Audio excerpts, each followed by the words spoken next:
All right, everybody. Hope you're doing well. Today I've got a cool video about, three knives, two that are project knives, and then one that I just picked up at a shop. I'm really excited to show you. Um, I live in Indiana, and we have a number of crafts people here that are pretty world famous. One of them being Jeff White, who makes knives. He makes really primitive 17th and 18th century bushcrafting knives, usually 1095 carbon steel.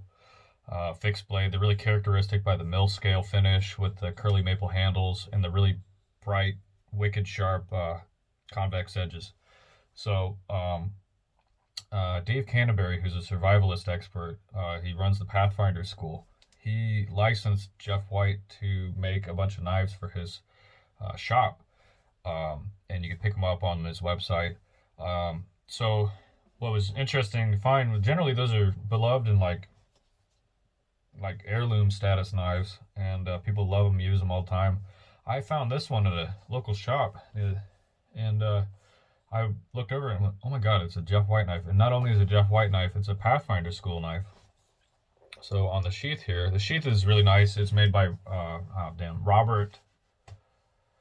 Forgive me, I can't remember the last name. Really high quality sheath. Um, there was one issue with it, and I'll explain what it was. But you can see the Pathfinder School logo right there. It's a man sitting with a bow, an arrow, and sitting in an arrowhead field. So I looked at it and went, "Oh my God, it's cool." Now, this knife is stamped with both Jeff White's maker mark and the Pathfinder School mark, both on the blade and in the sheath. So not the Jeff White mark on the sheath, but the Pathfinder School. So this is a simple belt sheath. Um, really, really nice. It was extremely loose though, and I know it's the correct sheath for this knife because I'm touching the blade, the end of the blade right here, and you can actually see it in there. So this was the correct sheath. It's just when I would tip it over, it would fall right out. It would just dump out, like there was no friction at all, which is scary because this is a heavy and sharp knife. This is a scary sharp knife. So what I did was I fixed a rivet right there, and now instead of it being really loose, like not even secure at all, it has a nice friction fit. And I'm scared to do that because I don't know if it's going to jump out or what, but I guess I did an okay job. Any case, that was nerve-wracking. Anyways, the Jeff White knife. This is a Horace Kephart type knife. Now, a lot of people say Kephart, and I'm not really sure where the dialectic discrepancy is because I had a friend whose last name was Kephart, Kephart, spelled the exact same as Horace Kephart, Kephart, whatever. And people say Kephart. I don't know why. I thought PH made an F sound, not a heart. So I don't know if it's just people, if it's documented somewhere where it was Kephart, or if people just mispronounce his name as Kephart when it's really Kephart. I'm going to pronounce Kephart because it's spelled that way. So anyways, this is a Kephart knife. This has a 5.5-inch blade. Basically same size handle, about a 5-inch handle. Really nice ergonomic oval shape. Thick blade stock. I don't know what the exact measurement is, but it's way thicker than is normal. This is a French trade knife by Jeff White, the blade, and you can see it's about double the thickness there. So it's a thick boy. It's got the maker stamps right there. Jeff White's stamping right there, and then the Pathfinder School stamping right next to it. The man in the arrowhead. The blade is extremely sharp.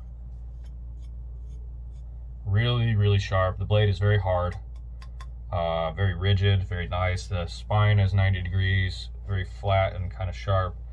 Good for striking Ferrocene rod. These knives are characteristic by their mill scale finishes and their maple, curly maple, tiger maple handles. So you can see that. This is generally how a Jeff White knife looks, whether it's a French trade knife, a Spectre knife, or a Kephart style knife. They look like this for the most part. Very rough and ready user knives. These are not, show knives. These are ones you want to use. Dave Canterbury extols the virtues of these knives from Dave Canterbury from the Pathfinder school. And he was like a Green Beret, I think, and has all these accolades. And if he likes these knives, they're probably really good. And I would generally agree. It has a really cool hammered finish, or some kind of, I don't know if it's hammered or what the heck he did, but I know that there's hammers, instead of being a circle head, it's like a flat, like a flat bar. So they're usually I think they're chasing hammers, where they're like a flat line, and you chase silver and like copper and stuff to make vessels. I think he might have used that. I'm just guessing here, because those are really obtuse, like straight lines, and they're not round at all. So I don't know if it's just, I don't know what he did to make the knife look like that, but it's really cool. Maybe he used a dye or something, I don't know, but really, really neat. He just quenched it, tempered it, and you can see some of the tempering actually left over. I don't know how well it'll pick up, but like in this black area, there's actually straw color metal, yellow colored from the tempering. So it's correctly heat treated, and they put a wicked edge. I mean, this is just like a sharp, scary edge. It's a spear point. It's really nice feeling knife, and combined with this sheath, for the price, these are some of the best knives you can get if you want to use a knife. It's got a nice wide, broad belly. Just a fantastic knife, and the fact that it was made in Indiana, where I live, just fills me with a little bit of pride. So that's that. Yeah, you can listen. Fits really perfectly now. I'm very happy with it. So that's that knife. This is a Horace Kephart style Jeff White knife. I just couldn't be happier with it. It was weird to find a Pathfinder school knife, because usually you can only get those off the internet. So weird to see one secondhand in a shop. This blade was never, I don't think anybody cut anything with this, because it's just like, there's no marks or anything. It was just mint condition. Anyways, next knife is also a Jeff White blade, but it's a blank that I picked up to put scales on. Now, this does not have the maker mark by Jeff White. I suspect what he does is, if he makes the blanks to sell, like just for you to put the handles on, he doesn't put his mark on it, because I think the finish knives like this, the one I just showed you, has the finish mark on it. But this is a Jeff White knife. This is a French trade knife. I'm putting the handles on it. So you can see actually what I was talking about with the heat treat.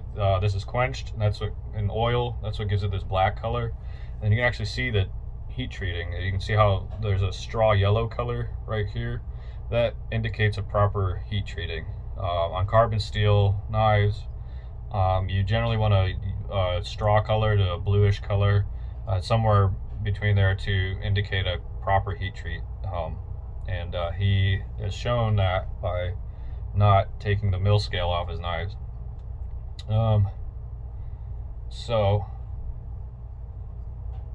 Or these are dipped in whatever.